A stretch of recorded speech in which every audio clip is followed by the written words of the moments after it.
Yo, what's going on, guys? It's the Master Gamer giving you a brand new video. This video is the 4th week of the salary cap team updates.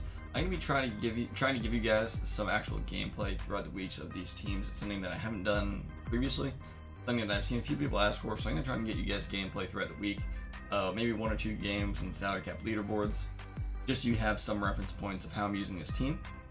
That being said, let's get right into it. So this week we're actually doing something a little different post patch.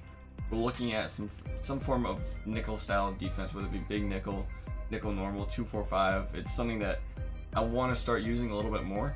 So you're going to see our team change a little bit with the patch. We still have the offense pretty much exactly the same. I downgraded Randy Moss 1. That's really it. Outside of that, yeah, Tyreek Hill. I didn't feel the need to upgrade him because he doesn't get the spin unless I went all the way up, and that's really not worth it. Again, Tevin Coleman, Vic, Barry, Ted Ginn. Only change I made on offense with the patch is I got a better left tackle. I think people are going to be coming out in shed-based defenses a little more post-patch, so I wanted to get a very good left tackle to hopefully kind of prevent that. Now, I don't know if that's going to be the case. I don't know if he's really needed, but I had the cap left over in this team, so I figured it was probably a good investment. Now, going into the defense. As you can see, like I said, we're in a nickel salad defense, so we got all silver linebackers because my base red zone defense will end up being some form of nickel. That being said, there are some questions I'm going to answer at the end of this video that you guys asked on the last one, and I'm trying to answer them. So something around the linebackers is one of those questions. Our user is going to be Troy Apke. I don't know if everybody knows about Troy Apke, but he's very good that you can sub in nickel packages. 87 speed, 6'2".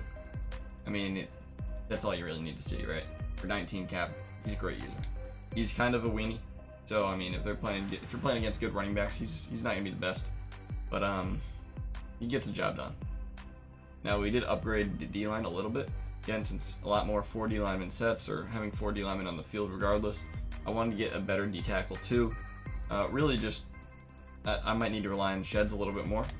So, I mean, 85 strength, 81 block shed, 86 power move, or finesse move rather, and 93 play rec. It's actually a really good card. This John Randall, really solid. Now, I haven't used him yet. I haven't started playing any games with him, but I'm very excited to use this card. I think he's actually going to be kind of glitchy. And then, as you can see, we still have just all the goons in the secondary, but we actually added one more. 34 cap Darius Slay. Got him up to 90 zone for 34 cap, which is one of the best values in the game when you factor in speed. And that's going to be our slot defender. Now, depending on if we're in nickel or dollar, it's going to depend on how much we use him or Michael Davis. Like, I mean, obviously, he's going to be starting ahead of him, but, like, we're going to have defenses where both of them are on the field. And, like, you would rather have 2 good guys there, but I don't have to cap room for that. Again, it's salary cap. You got to make choices.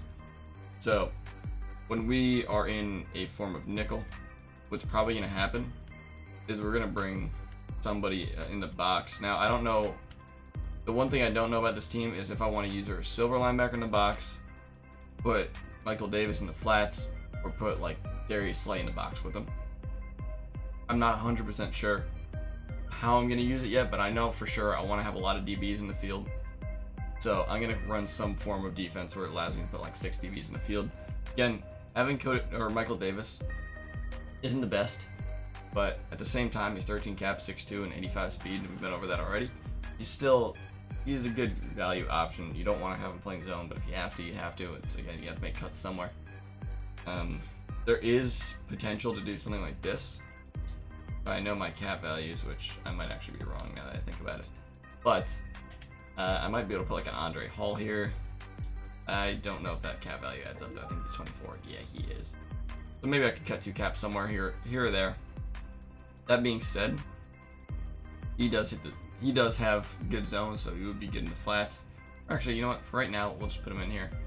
We'll cut, say, I reckon we cut a couple cap. I guess we don't need all these linebackers, so we'll take one of them out for now, because I think that's actually a smarter decision. So let's put in a Terrell Suggs. Why not?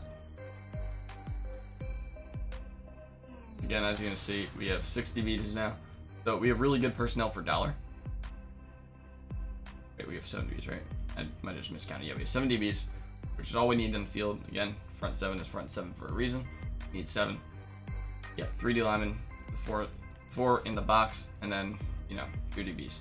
So, that being said, I want to move into questions from the last video that you left in the comments. So I saw somebody asking about the lockdown chemistry and what 25 players I have to get 25 lockdowns so I can get the +2 man and zone. That's actually really simple. So a lot of my DBs have +2, which makes things nice. The diamonds give you +4. So it's 4, 6, 8, 10, which already gets tier 2 out of the way. Then 1, 2, 3, 13, 14.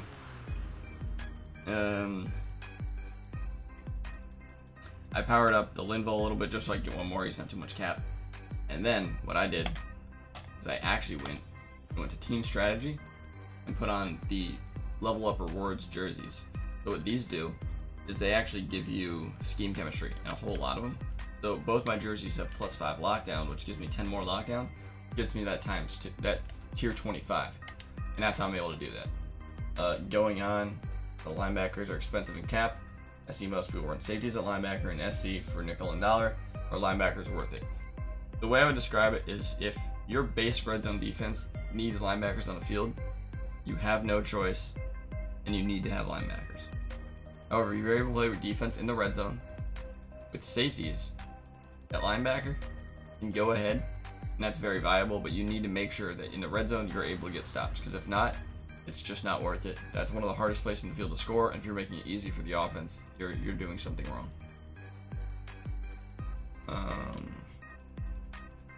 Somebody asked me why I'm not using the Mark Barron, so we'll go back over to this other team just to show you guys. So I actually bought the Mark Barron. I can show you guys the exact stat difference. The main difference is obviously the cap. We'll compare them. Obviously he's faster, same height, hit power's there.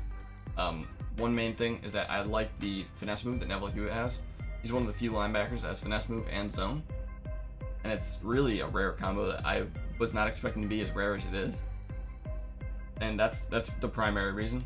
That being said, if you have 4 cap, if you're not rushing that guy, Mark Barron is a great option for low cap and high hit power. So if you just want to get some hit stick fumbles, Mark Barron's going to do that. Mark Barron cards always play good for me. So, I've always liked using his cards. I would definitely recommend this card without even playing with him. I can tell you, I generally like using Mark Barron cards for a reason. Moving on, does Barry slow catch ever become noticeable with drops in the game? No, not really. Yeah, I really like this Barry Sanders. He's been my favorite tight end that I've used so far. He feels faster than he is too. I don't know why, but that Barry Sanders is a really good card. Is any way to get 89 Vic past the passing thresholds in SC? No, you have to get Super Mike Vic. Let's see. Switching to dollar for my SC team, I have Champ Bailey, 89 Pat Pete, 89 Champ, 88 Sean Taylor. Who else would be good for dollar? So again, Amos, one of the best. I've had him on my team every single week. One of the best cards in the game. The Rod Woodson as well. Really just these DBs are really good. These are my favorite DBs. And again, going down the list, obviously this team is more set up for dollar. So Darius Slay, Andre Hall. Again, you want to make sure this Darius Slay is tier 4 lockdown. That gets you the +2, which gets him to 90. Alright guys, there will be gameplay of this team later this week. I hope this video helped you out. It's been the Master Gamer, and I'm out.